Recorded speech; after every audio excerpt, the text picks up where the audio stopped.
Kalau orang pelit, jangankan wafat Pak, masih hidup aja orang doakan sial. Lewat mobil yang mudah-mudahan tabrakan. Pelit betul.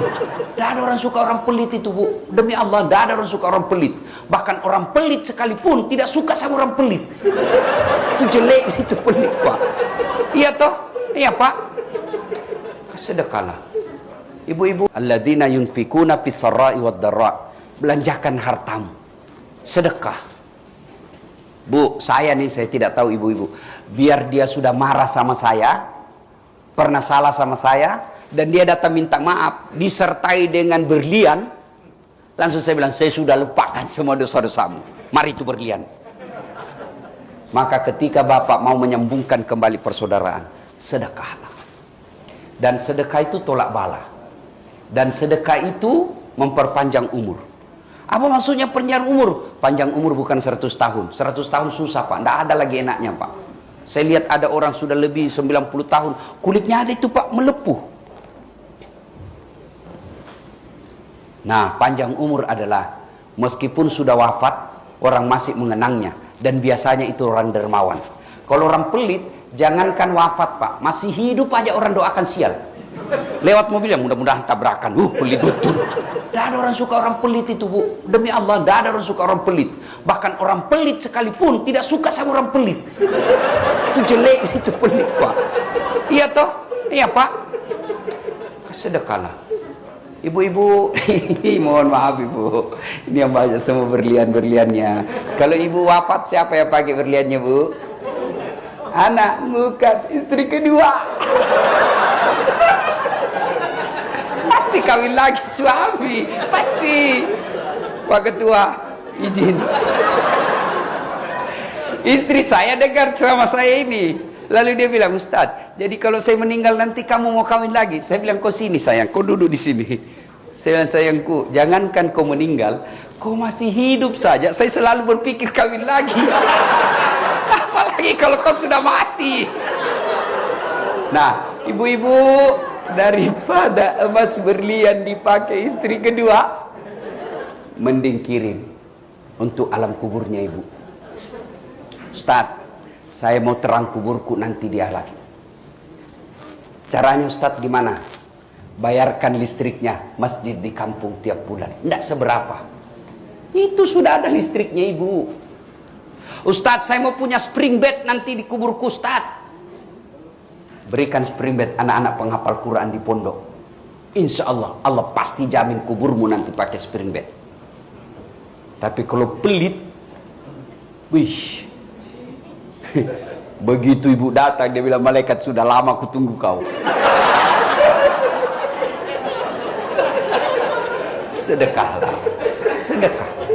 Pandai-pandailah menyikapi harta. Ada orang kaya Pak, Masya Allah. Allah kasih rezeki berlebih. Allah tidak larang Bapak jadi kaya. Allah cuma larang at-takazur. Memperkaya diri lalu lupa akhirat. Itu goblok namanya Pak. Allah kasih rezeki. Bapak pakai mewah, pakai Rolex, pakai silahkan, itu rezekimu. Allah cuma minta jangan kau pelit. Dan hebatnya Allah, kalau Bapak berikan di jalan agama Allah, Allah ganti 700 kali lipat. Kejadian 2 hari yang lalu. Saya banyak sekali pengalaman sedekah saya Pak. 2 hari yang lalu. Saya di kampung, salat subuh, saya ke masjid. Wih, ada orang tua, belum azan, sudah ada di masjid, bersih-bersih ke masjid. Saya tanya kawan-kawan, kalau orang kaya sedekahnya dengan uang Ustaz. Ya saya sedekah dengan masjid, karena tidak ada uang saya. Selesai salat subuh, saya kasih duit 500 rupiah, 500 ribu. Hadiah, senang sekali Pak. Beda itu Pak, kalau orang miskin kasih 500 ribu dengan pejabat 500 ribu, marah dia Pak. Tapi orang miskin, senang, keluar semua doanya Pak. Orang kaya dia hina saya. Tapi kita lebih senang bersedekah ke pejabat daripada fakir miskin. Asik. Ini hanya motivasi buat Bapak, supaya Bapak ini usia-usia yang makin tua, sedekahkan itu supaya... Yang ketawa saya serius ini. Ya, sampai saya warung kopi. Itu kelebihan saya di Makassar, Pak. Banyak temanku. Saya tidak banyak uang, tapi banyak temanku. Temanku yang banyak uangnya.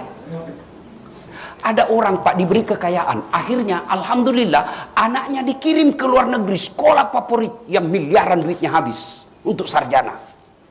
Pulang, tidak cukup sampai di situ menyayangi anaknya, apa? Dinikahkan lagi dengan pesta pernikahan, miliaran juga duitnya habis.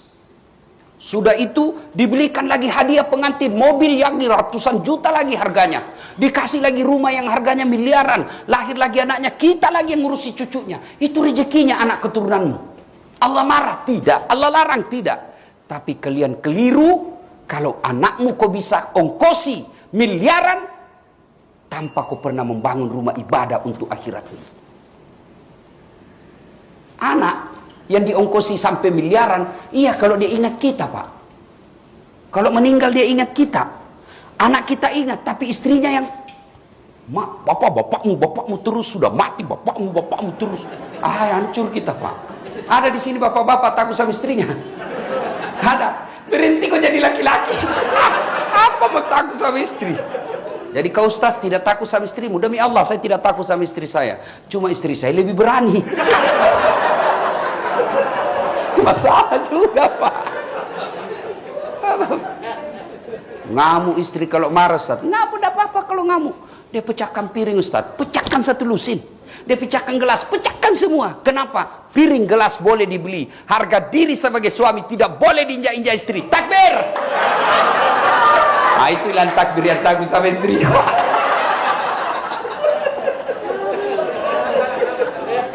Sudah Pak, bersedekah. Kasihan sekali kalau kita bisa investasi untuk anak kita, sementara kita tidak investasi untuk kehidupan akhirat. Pulang ini, mari hitung harta. Nah, ada itu tanahnya Bapak di kampung 1 hektar. Tidak mungkin juga kau tinggal di sana. Tidak mungkin juga saya tinggal ke sana. Ya sudah, jual, jadikan masjid. Oh, itu namanya menyikapi harta dengan tepat. Ibu pulang, panggil anaknya, nak, ini ada berliannya ibu dan emas. Ini kalau dijual semua nak, bisa laku 3 miliar. Ya sudahlah, jual, belikan saya di Tanah Abang. Yang palsu. Enaknya jadi istri Hakim Agung.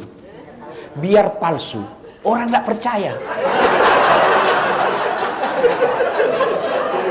Ya kan? Kalau ibu yang pakai, tidak percaya orang. Masa palsu? Masa ada presiden palsu? Tidak mungkin. Tapi kalau kita ini yang miskin, biar asli dia bilang, dari mana dia dapat? Maka ibu bapak yang kaya, sudahlah, tidak usah pakai yang asli, pakai aja yang palsu. Aslinya kirim ke akhirat. Supaya apa? Bapak kaya di dunia, kaya di akhirat. Banyak yang ingin kita sampaikan, tapi waktu yang terbatas. Makna terpenting dari halal bihalal, wa'tasimu bihablillahi jami'aw wa la tafarraku. Berpegang teguhlah engkau kepada tali persaudaraan agama Allah, dan janganlah engkau bercerai-berai.